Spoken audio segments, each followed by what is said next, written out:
Hello लो guys, welcome back to our short video discussion. Very good evening to all of you. कैसे हो आप सब? तो चलो फटाफट कवर अप करते हैं। कल के दिन कौन कौन से स्टॉक आपके रडार पे रहने चाहिए, इसके लिए रिगार्डिंग ये वीडियो है, तो थोड़ा लास्ट तक देख लेना। कल 9:15 पे आपके कौन कौन से स्टॉक पूरे दिन हलचले कर सकती है, पॉजिटिव रैली बना सकती है, नेगेटिव रैली बना सकती है, सारे स्टॉक को कवर अप किया है। पॉजिटिव न्यूज, नेगेटिव न्यूज, सारे चीज को कवर अप किया। दो वीडियो के लिए रिक्वेस्ट रहेगा, एक आप जीआरईसी को प्लीज देख लेना, काफी नेगेटिव न्यूज है, इस वीडियो को पब्लिश कर दिया है। एमडीएल भी देख सकते हो, और डिफेंस की एक और दिग्गज कंपनी को एक बहुत अच्छा स्टेटस मिला है, आप जाके चेकआउट कर सकते हो। काफी डीप एंड ब्रीफ में बताया है। फर्स्ट टाइम आए हो तो लाइक एंड सब्सक्राइब बिल्कुल कर देना, ताकि सारे वीडियोस आप तक रीच आउट हो पाए और सारे न्यूज से आप अपग्रेडेड होते रहो। एचएल की बात कर लेते हैं, कल के दिन सभी के रडार पर रहेगा।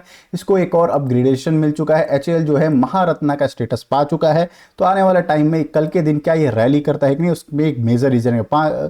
फायदा क्या हुआ महारत्ना का स्टेटस मिलने से? फायदा क्या हुआ, तो इनको इन्वेस्टमेंट करने का 5,000 करोड़ का इनको ओपन मिल गया। मतलब कि गवर्नमेंट का अप्रूवल अब मल्टीपल नहीं लगेंगे। आपको पता है पीएसयू की कंपनी है एचएल, तो 5,000 करोड़ के फॉरेन इन्वेस्टर या फॉरेन वेंचर्स कर सकते हैं विदाउट गवर्नमेंट अप्रूवल। एक बहुत पॉजिटिव सेंटीमेंट है। बीएसई की बात कर लेते हैं, फ्राइडे के दिन फिर से रैली बना था, 7% के ऊपर गया था। बहुत ज्यादा कमेंट आता है इस स्टॉक को लेकर, क्या सर फ्रेश बाइंग कर सकते हैं, एवरेज कर सकते हैं, इसके पीछे का रीजन क्या है, क्यों हम इस स्टॉक को मल्टीपल टाइम रडार पर रखते हैं? तो देखो, दो रीजन है। पहले सेबी का एक रूल आया था। रूल क्या आया था कि अब हम क्या कर रहे हैं, वीकली एक्सपायरी को कम कर रहे हैं। वीकली एक्सपायरी को कम कर रहे हैं, इससे फायदा क्या होता है? निफ्टी का देखोगे हर दिन एक्सपायरी होता था, और सेंसेक्स के भी एक्सपायरी हुआ करते थे। थोड़ा सा मैं डीपली अगर बता दूं, तो पहले के चांस में क्या होता था कि एनएसई जो है 3-4 इंडेक्स को एक्सपायरी करते थे वीक में। ठीक है, तो पहला कौन सा होता था? पहला होता था निफ्टी मिड कैप एक्सपायरी होता था, देन फिनेंशियल होता है, फिन निफ्टी को कहते थे, फिर निफ्टी 50 एक्सपायरी होता था,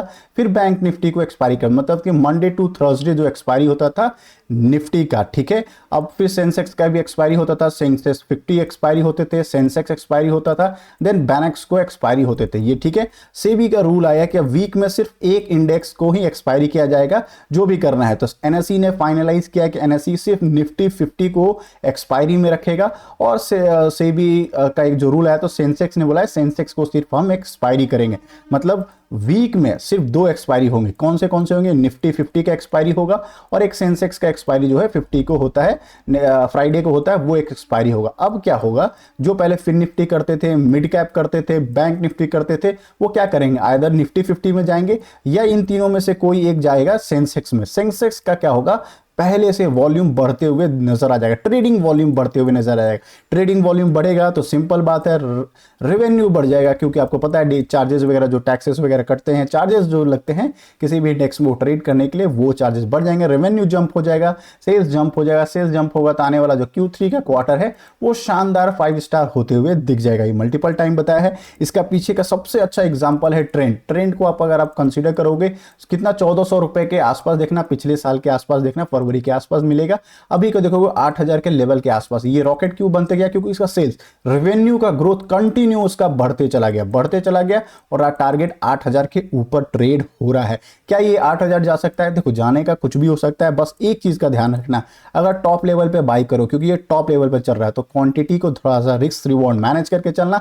सेफ प्लेयर हो तो Q2 का रिजल्ट का वेट कर लेना, Q2 का रिजल्ट आ जाएगा, अच्छा रिजल्ट आएगा, बिल्कुल कंटिन्यू कर सकते हो। पॉजिटिव मोमेंटम क्यों है? क्योंकि निफ्टी का जो एक्सपायरी मल्टीपल होता था, अब वो कम हो चुका है, तो सेंसेक्स का वॉल्यूम बढ़ेगा। बिल्कुल आने वाला Q3 का रिजल्ट अच्छा हो सकता है, ये बिल्कुल प्रेडिक्शन पॉजिटिव मोमेंटम में है। तो इस वजह से आप चाहो तो इस स्टॉक को रडार पे रख सकते हो। ठीक है, सीडीएसएल इसी तरह फायदे में होगा। हालांकि कॉर्पोरेट एक्शंस मिला है इसको, हाल फिलहाल ही कॉर्पोरेट एक्शंस मिला है, तो चाहो तो इसको भी, क्योंकि बहुत सारे ट्रेडर्स क्या होते हैं, डिलीवरी भी उठाते हैं, डिलीवरी में भी उठाते हैं, तो इस चीज को आपको ध्यान रखना।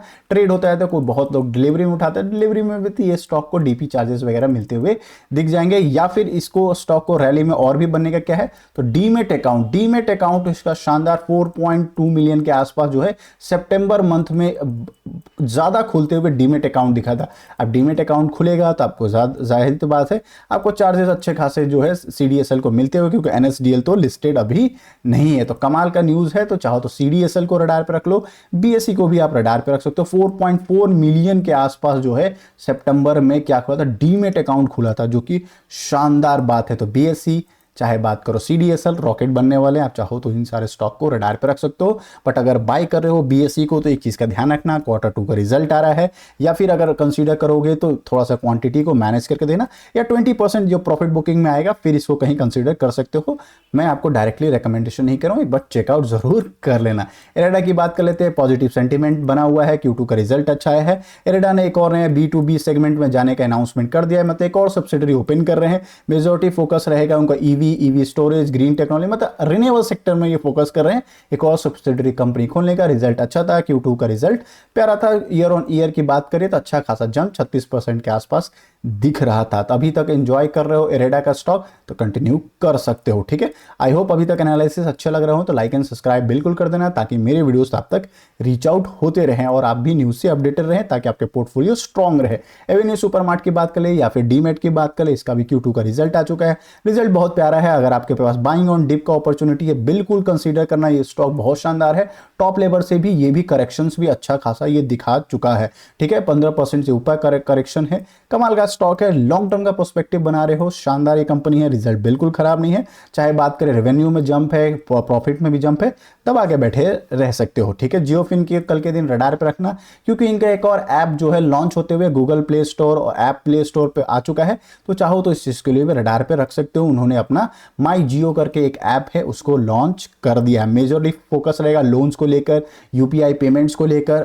देन बात करें होम लोन्स की बात करें, म्यूचुअल फंड्स की बात करें, इन सारे चीज को उन्होंने उस सारे चीज को रिचार्ज, मोबाइल रिचार्ज होंगे, अलग अलग क्रेडिट कार्ड के बिल के रिचार्ज होंगे, तो सारे चीज का जो है पेटीएम की तरह अल्टरनेटिव इसको देख सकते हो। तो पेटीएम कल के दिन थोड़ा सा पिटते हुए भी दिख सकता है, हो सकता है, मे बी पॉसिबिलिटी बन सकता है, क्योंकि उनका कॉम्पिटिटर इनका जो है अच्छा खासा ये स्टॉक बनते हुए दिख रहा है। नेक्स्ट टॉपिक की बात करें VBL, यस, इस स्टॉक को मल्टीपल टाइम कवर अप किया। बाइंग ऑन डिप इसको रखे रहना। जर्म स्टॉक है, एकदम डायमंड स्टॉक है, चाहे तो आप बाइंग ऑन डिप करते रहना इस स्टॉक को। इसके पीछे का रीजन क्या है, तो कैपेक्स, ये कैपेक्स का अनाउंसमेंट भी कर रही है, QIP भी लेकर आई है। हाल फिलहाल 7,500 करोड़ का QIP ले आई है। मैनेजमेंट बहुत स्ट्रांग है, बहुत फ्यूचर को लेकर स्ट्रांग बैठा हुआ है। अभी अभी कॉर्पोरेट एक्शंस भी हुआ है। तो अगर आपके पास मल्टीपल ऑप्शंस पॉजिटिव मोमेंटम में है तो क्यों ना इस स्टॉक को कंसीडर किया जाए, ठीक है। हाल फिलहाल इसका जो टारगेट है 780 रुपए का टारगेट जो है प्रिडिक्ट करके बैठा हुआ है।